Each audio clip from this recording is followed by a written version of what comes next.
AITA for cutting off my mom after she chose her boyfriend over her own child? For most of my childhood, it was just me and my mom. My dad wasn't in the picture, and she used to say it was us against the world. We didn't have much, but we had each other. She worked long hours, but she always found time to check my homework, watch movies with me on weekends, and remind me that I was her number one. For years, I believed her, but everything started to shift when she met him. It was a random introduction through a friend, and at first, it didn't seem like much. He was charming in that slick kind of way, always quick with a joke, always smiling just a little too wide. Mom lit up when he was around. She dressed differently, laughed more, talked about the future like it was suddenly brighter with him in it. First, I tried to be happy for her. She deserved companionship. She had carried so much on her own for so long, and part of me wanted to believe that if she was happy, then life would get better for both of us. But then, slowly, I began to notice a shift. Her late nights weren't because of work anymore. They were because of him. The empty chair at dinner became normal. Our movie nights disappeared. Even our conversations shrank into one-sided exchanges where I was talking, but she wasn't really listening. She was always distracted, her eyes on her phone, her lips twitching into a smile at some message he had sent. And then came the first real sign that things were different. One Saturday, I asked if we could go to the park like we always used to. She hesitated, then said, "Maybe another time. I already have plans with him." It was the first time I felt replaced. I brushed it off, told myself it was just one afternoon, that things would balance out. But deep down, a seed of dread had been planted. A quiet fear that my place in her life wasn't as secure as I thought. And soon, that fear became reality. At first, he was just around sometimes. A dinner here, a weekend visit there. I would come home from school and find his shoes by the door, his jacket hanging on the back of the chair. He started showing up in the background of our lives, like a shadow that kept getting bigger. Then, one night, Mom sat me down at the kitchen table. She had that tone, the kind of soft, rehearsed voice parents use when they're about to tell you something you're not going to like. "Honey," she began, "you know how important he is to me. We've been spending a lot of time together, and I think it's time to take the next step. He's going to be staying here more often." More often, that turned into every weekend, then into weeknights. And before I could process it, his toothbrush was in our bathroom, his clothes were in our closet, and his voice was echoing in every corner of the house that used to feel like mine. The routines Mom and I once had, gone. Dinner wasn't us against the world anymore. It was her cooking his favorite meals, laughing at his stories, nudging me to be polite when I sat there in silence. The house itself started to change too. He rearranged the living room to make it cozier. He brought over his giant TV, his tacky recliner, even some paintings that clashed horribly with everything else. Bit by bit, the place that used to feel like ours turned into his, and with every change, I felt myself shrinking. I wasn't asked if I was okay with it. I wasn't given time to adjust. I was just expected to adapt, to welcome him with open arms, to smile and pretend this new family was something I wanted, but I didn't, because every time I looked around, I saw less of Mom and me, and more of him. And the worst part? She seemed blind to it. She acted like nothing had changed, as if I wasn't being pushed further and further out of my own life. That's when the resentment really began to take root. Not just toward him, but toward her, because for the first time, I realized Mom wasn't choosing me anymore. She was choosing him, and I was starting to wonder if there was still a place for me in her world at all. At first, I told myself I could live with it. People fall in love, relationships evolve, houses change, that's just life. But the longer he stayed, the more I realized it wasn't just about him moving in. It was about him taking over. It started with little things. He'd comment on my posture at the dinner table, telling me to sit up straight, as if I were some little kid. He'd make remarks about my clothes, saying things like, "You'll never get anywhere in life if you dress like that." At first, I laughed it off, but it didn't feel like jokes. It felt like judgment. Then, it escalated. One evening, I was doing homework at the dining room table when he came in and dropped a pile of mail in front of me. "Sort this out," he said, casually, as if I were his assistant. When I didn't move right away, he raised an eyebrow. "In this house, everyone pulls their weight. This house, our house, The home my mom had built for us long before he ever showed up. But the way he said it, like he owned the place, made my skin crawl. And the worst part? My mom just sat there on the couch, scrolling through her phone, pretending not to notice. The more he pushed, the more she enabled.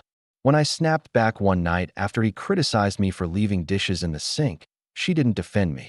Instead, she turned to me with that disappointed look I'd only ever seen when I really messed up.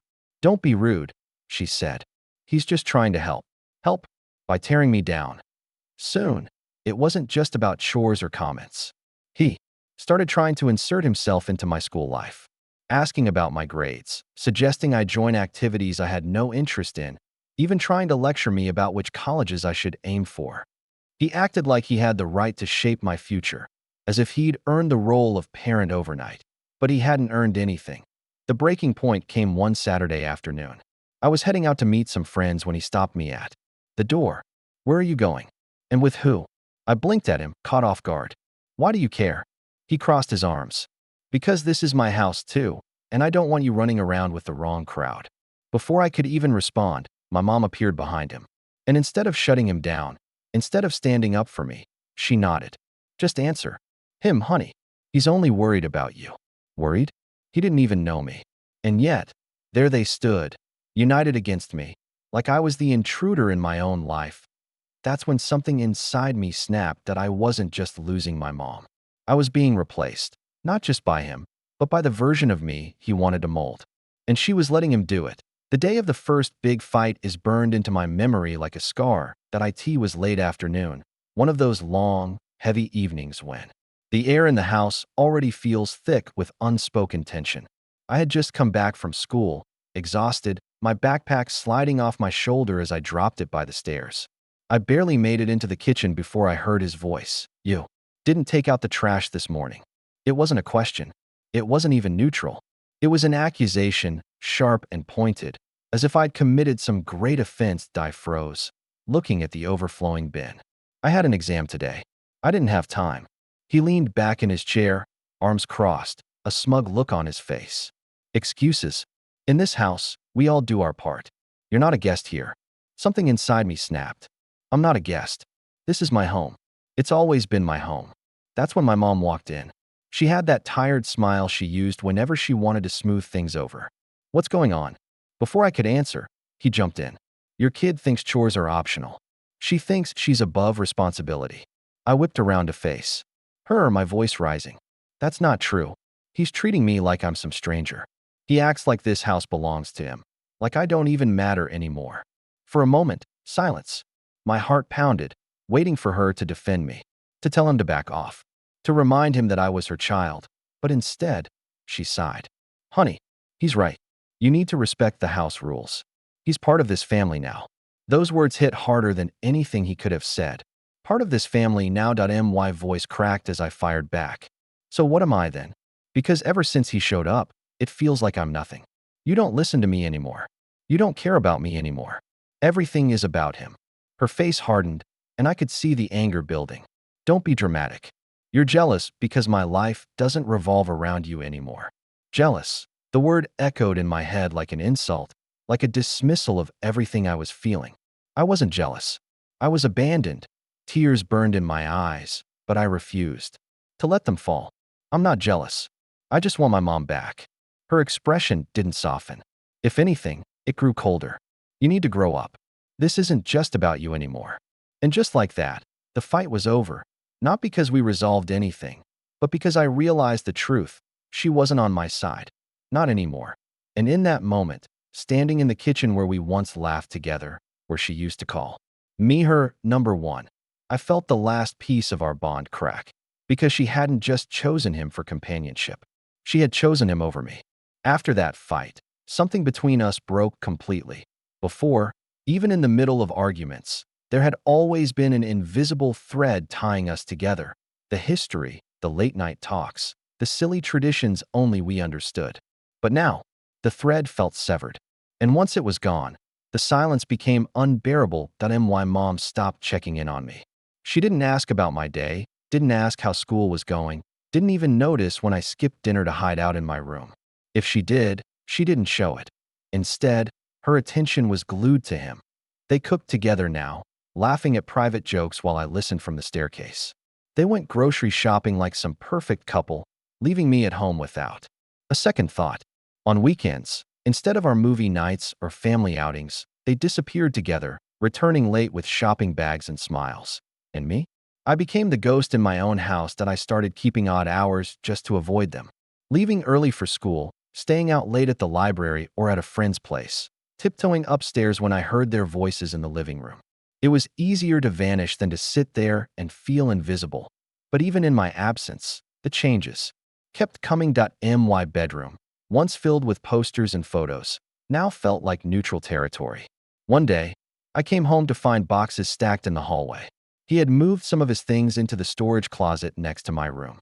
Then, little by little, his presence crept even closer. His tools under the stairs, his sports gear in the garage, his cologne lingering in the bathroom. Everywhere I turned, there was less of us and more of him. And what made it worse was the way Mom treated me whenever I tried to push back. One night, I asked, "Why does it feel like he matters more than I do?" She didn't even pause. "Because he's my partner. He's here for me. You'll understand when you're older." Understand? I didn't want to understand. I wanted my mom. The one who used to cheer me on at school plays, who used to tell me I was her whole world. But she wasn't there anymore. The more she slipped away, the more I realized I wasn't just losing time with her. I was losing her, and every day the distance grew wider, until I started to wonder if I even had a place in her heart at all. IT happened on an ordinary Tuesday evening, the kind of night that should have been uneventful, but instead became the moment everything shattered. I came home from school to find them both in the living room. He was stretched out in his recliner, the one that had replaced Mom's old chair, flipping through TV channels like he owned the place. Mom was curled up beside him on the couch, laughing at something he said. I stood in the doorway, backpack still on my shoulder, and for a moment I just stared.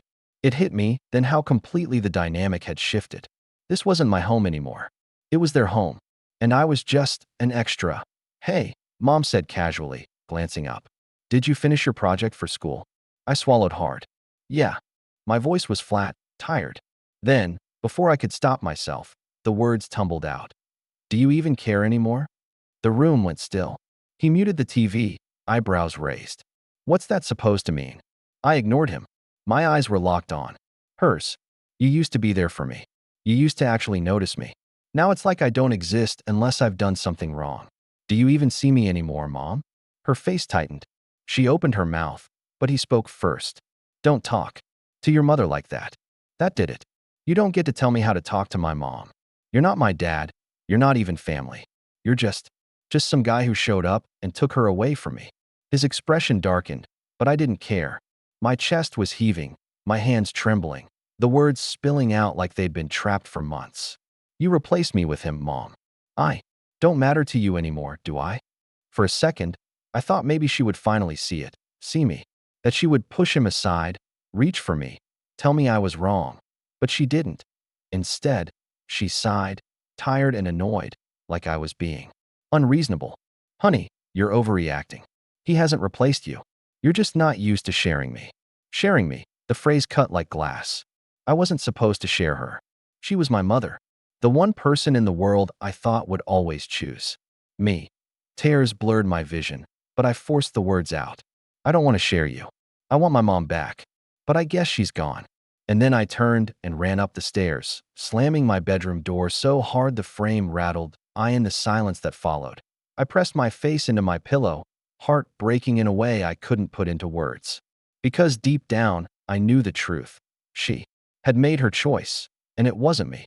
After that night, something inside me shifted. I stopped waiting for her to notice me. Stopped hoping she'd choose me. Because by then, I already knew the truth. She wouldn't die. So I began to pull away. At first, it was subtle. I stayed later at school, joined study groups I didn't even care about, wandered the library aisles, just to kill time. Then it escalated. I started crashing at friends' houses, saying I needed help with homework or that we were working on projects together. Sometimes it was true, but most of the time, I just didn't want to go home. Didn't feel like home anymore. It felt like his house. Their house. A place where my presence was tolerated, not welcomed. When I did come back, I made myself invisible. Straight to my room, headphones in, door shut. I avoided the kitchen when they were cooking, skipped family dinners altogether. I learned to eat cold leftovers in the middle of the night just to avoid the awkward silence of sitting at the same table with them. And the strangest part? She didn't fight it. She didn't knock on my door to ask what was wrong. She didn't ask why I was gone so much. She didn't even notice when entire weekends went by without us having a single real conversation. If she did notice, she didn't care enough to say anything. Instead, I watched her grow closer to him. They went on trips, posted photos together, laughed like teenagers in love. She seemed lighter, happier, and yet, every smile she gave him felt like a knife in my chest. Because those used to be my smiles that I started to realize that maybe I wasn't just pulling away. Maybe she was letting me go, and that realization was worse than anything else, because it meant that even if I disappeared completely, she wouldn't chase me. She wouldn't fight for me. And the more that truth sank in, the more I knew what I had to do if she didn't need me in her life anymore. Then maybe it was time I stopped needing her in mine. That IT happened on a rainy Saturday evening. The kind of night when I should have been curled up on the couch with my mom, watching our favorite old movies like we used to. Instead, I was upstairs in my room, half listening to the sound of them laughing downstairs. Then I heard raised voices. Not theirs, mine, because apparently, I had left my laundry in the dryer. I came downstairs to grab it, only to find him standing there, arms crossed, scolding me like I was a 5-year-old. You can't just leave your stuff sitting in here. Other people live in this house, too. I bit back the urge to snap. It was one load. I was going to grab it, but he wouldn't let it go. That's not the point. You're careless. You don't respect anyone else's time. Maybe if you spent less time sulking in your room. That's when I lost it. I'm not sulking. I'm trying to survive in a house where I don't even feel welcome anymore. The air went heavy. He glared at me, and for the first time, I saw real anger in his eyes. Don't you dare talk to me like that. As long as you live under this roof, you'll follow my rules. And then, the worst part, Mom stepped in, not to defend me, not to calm things down, but to side with him. Stop being disrespectful, she said sharply, her eyes narrowing at me. He's right. You can't keep acting like this. You need to grow up. Something in me shattered right then. I looked at her, really looked at her, and realized that the woman who used to call me her whole world wasn't standing in front of me anymore. The woman who used to protect me, who used to hold me when I cried, had chosen someone else. And she hadn't just chosen him once. She had chosen him every single time. That my voice broke as I whispered, "You don't even see me anymore, do you? You don't care." She didn't answer. She just crossed her arms and looked away. That was it. The final straw. I turned, grabbed my laundry, and walked back upstairs, but my decision was already made. I couldn't stay. Not in that house. Not with them. Not with a mother who had made it so clear where her loyalty lay. That night, lying awake in my room, I stared at the ceiling and let the truth sink in. That if she wasn't going to fight for me, then I had to fight for myself. And the only way to do that was to walk away. The decision had been building inside me for weeks, but after that fight, it crystallized. I couldn't stay in a place where I was treated like a burden. I couldn't keep begging for scraps of attention from someone who had already chosen someone else over me. So, the next day, I started packing. It wasn't dramatic. No shouting, no slammed doors. Just quiet movements, folding clothes, stacking books, sliding photos off the wall and into a box. Every item I packed felt like a goodbye, not just to my room, but to the life I thought I had. Mom didn't come in once while I packed. I don't even know if she noticed. Maybe she did and didn't care. Maybe she thought I was just organizing. But the truth was, I was leaving. I texted my grandma, asking if I could stay with her for a while. She didn't hesitate. Of course, sweetheart, you'll always have a place here. Those words nearly broke me, because they were the exact opposite of what I'd been hearing at home. When I finally rolled my suitcase down the stairs, Mom was in the kitchen with him. She looked up, surprised. "Where are you going?" My throat tightened, but I forced the words out. "To Grandma's." She frowned, confused, maybe even annoyed. "For how long?" I swallowed hard. "I don't know. Maybe for good." Her eyes widened. But before she could say anything, he spoke first. "If that's what you want, don't expect to come running back every time you get upset." And the worst part? She didn't correct him. She didn't say, "Don't talk to my child like that." She didn't reach for me. didn't try to stop me. She just stood there, frozen, while I opened the door and stepped out. The air outside was cool, heavy with the smell of rain. I took a deep breath, clutching the handle of my suitcase, and walked away without looking back. That was the day I decided I wasn't her priority anymore, and I couldn't keep pretending I was. That I went no contact. No texts, no calls, no visits. And for the first time in a long time, I felt both the ache of loss and the relief of freedom. That it's been months since I left, and life is quieter now. Not perfect, not easy, but quieter. Living with my grandma feels strange sometimes, like I've stepped back into a version of my childhood I thought was gone. Her house smells like cinnamon and old books. She asks me how my day was, listens, without judgment, and never makes me feel like a burden. For the first time in years, I feel seen. But even here, the ache lingers. That I still think about her, my mom. I still replay our last conversation, the look on her face when I walked out the door. I wonder if she ever misses me, or if she's too wrapped up in her new life to notice the empty chair at the dinner table. Sometimes I scroll past old photos of us, vacations, birthdays, simple afternoons on the couch, and it feels like I'm looking at strangers. That woman doesn't exist anymore. The one who used to call me her whole world, who told me I was her reason for everything, she's gone.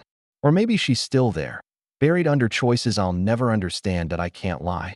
There are nights when I feel guilty, when I ask myself if I gave up too easily, if maybe I should have fought harder for her attention, for her love.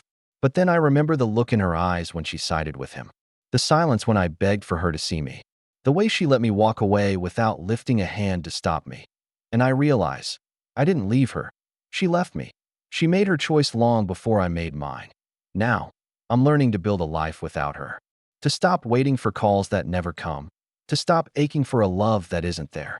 I'm trying to focus on myself, on healing, on becoming someone stronger than the broken kid who packed a suitcase and walked out of her mother's house. But still, late at night, the question haunts me. Was I wrong to go no contact? Was I too harsh, too unforgiving? Should I have tried harder to fix something that felt so broken? Or was I right to finally choose myself, after all the time she didn't choose me? I don't know anymore. So tell me. Reddit today? Thank you for watching this story on True Tales Hub. Please like the video, subscribe to the channel, and turn on the notification bell so you won't miss our next story. That we post new tales twice a day, and each one comes with unexpected twists you won't see coming.